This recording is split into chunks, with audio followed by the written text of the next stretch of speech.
Hi. Unfortunately, we had to cancel the talk that we had planned for GDC, but we do have some super exciting news about PS5. 아, 진짜.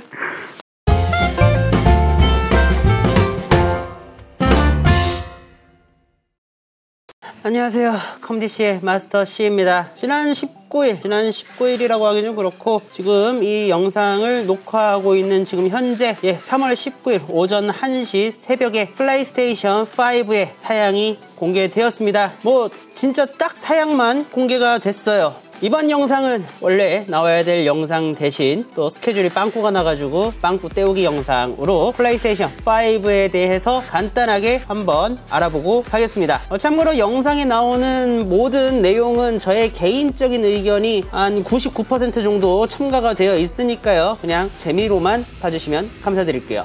원래 이번 19일에 발표된 내용들 자체가 원래 일반적인 유저들을 대상으로 공개를 하는 그런 자리가 아닌 이번 코로나 때문에 취소된 행사죠. GDC 게임 디벨로퍼스 컨퍼런스에 발표될 내용이었습니다. 말 그대로 게임 개발자들에게 뭐 기술 설명회, 우리 플레이스테이션 5는 이 정도 스펙으로 나올 거니까 개발에 참고해둬라, 뭐 이런 내용이라고 보시면 될 거예요. 그래서 우리 모두가 알고 싶어하는 뭐 제품의 디자인이라던가 가격이라던가 이런 내용은 진짜 완전 쏙 빠지고 진짜 스펙에 대한 내용만 공개가 된 거죠. 또 엄청 심심해 보이고 또 좀 지루해 보이니까 좀 약간 꾸민 것 같아요. 뭐 PS 로고가 박혀있는 단상 앞에서 소니의 바이오 노트북을 들고 플레이스테이션 4에 이어가지고 플레이스테이션 5의 리드 개발자인 마크 소니가 이번 발표회를 주도했습니다. 뭔가 분위기 연출을 하려고 노력을 한 것 같아요. 근데 솔직히 말해가지고 그 노력에 비해가지고 보면서 여러 번 졸았습니다.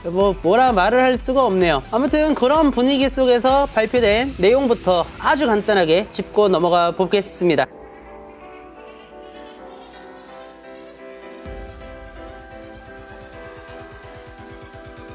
우선은 사양에 대해서 간단하게 요약을 해드릴게요. 먼저 CPU 같은 경우에는 AMD의 라이젠 젠2죠. 8코어 16스레드 기반의 CPU의 동작 속도는 3.5GHz까지 가변으로 작동하는 그런 CPU를 사용을 합니다. 그래픽 프로세서 같은 경우에는 2.23GHz로 작동하는 36개의 연산 유닛이 들어간 10.3TFLOP의 AMD의 RDNA2 그래픽 유닛을 탑재했습니다.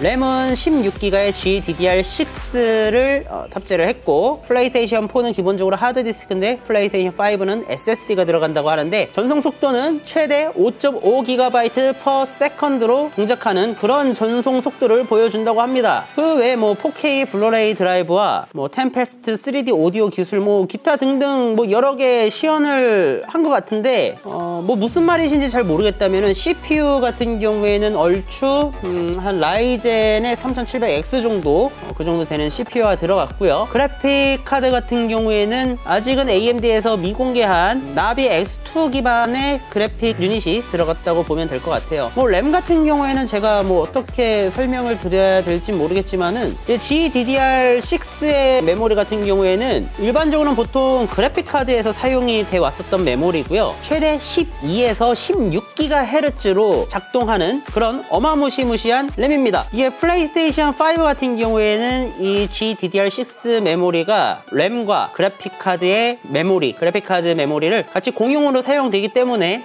상당한 높은 성능을 발휘하겠죠. 뭐 아무튼 이렇게만 보면은 상당히 대단한 성능으로 보입니다. 이러한 내용이 아주 조용하고 좀 지루한 분위기에서 이어갔는데 Allow the dream of no load screens and super fast streaming to become a reality. Having said that, expandability of our SSD. 저는 솔직히 말해가지고 플스바예요. 나름 플스바라 가지고 기다렸던 행사인데 솔직히 말해가지고 진짜 몇 번을 돌고 졸았는지 기억이 안 나요. 그래가지고 진짜 이건 뭐라 할 수도 없네.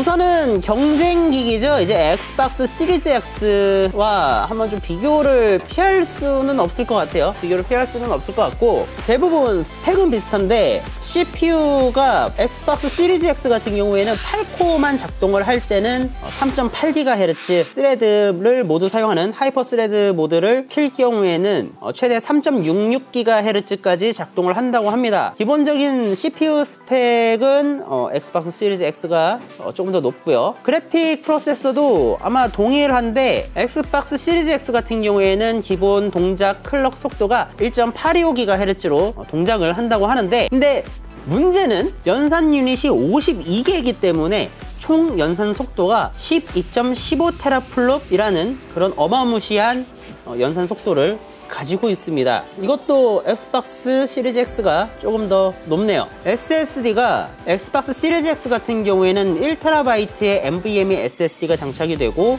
최대 전송 속도가 2.4GB/s로 작동을 한다고 합니다.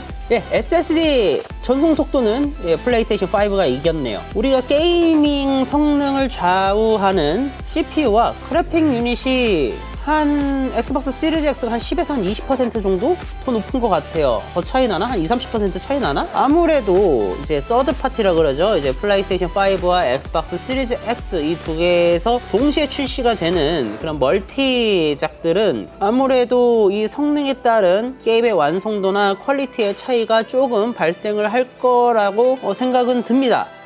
Even as the technology evolves, the logic and feature set that PlayStation 4 and PlayStation 4 Pro titles rely on is still available in backwards compatibility modes. One advantage of this... 애매해요.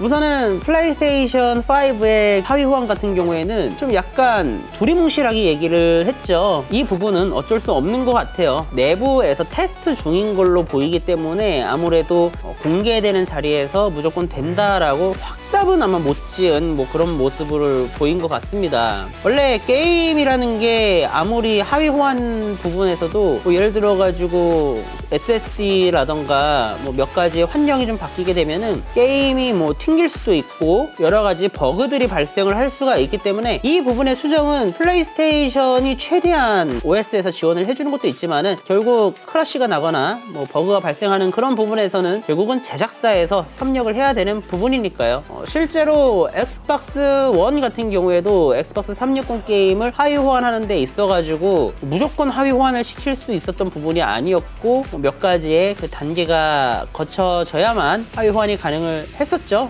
아마 이 부분에서 이 두 회사 간의 그 노하우 이런 부분이 좀 차이가 있는 것 같습니다. 아직 시간이 있어요. 아직 시간이 있으니까 발매 전까지 최대한 많은 호환 리스트를 확보하는 게 아마 소니의 주 숙제가 될 것 같습니다.